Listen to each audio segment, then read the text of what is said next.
In mathematics, variables are symbols, often letters like x, y, and z, that represent unknown values. They are essential in algebra as they allow us to formulate equations and expressions that can represent real-world situations. Let's learn how to manipulate these variables for basic operations.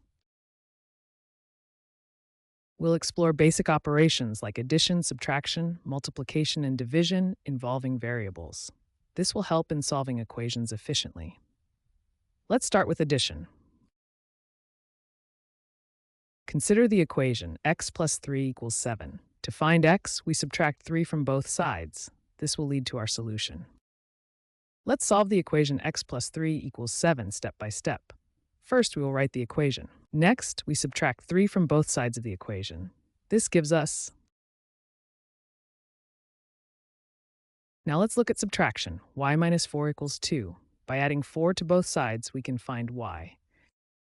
Now let's solve the equation y minus 4 equals 2. We'll first write the equation. Then we add 4 to both sides to isolate y. The new equation is. Let's move to multiplication. 2x c dot 3y equals 6y.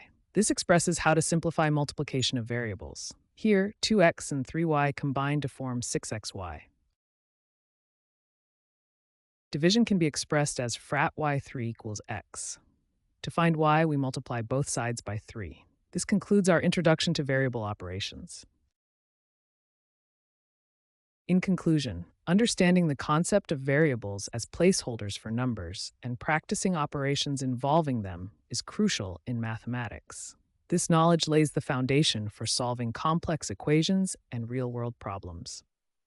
Thank you for learning with us. Thank you for watching. Keep practicing your skills with variables. See you next time.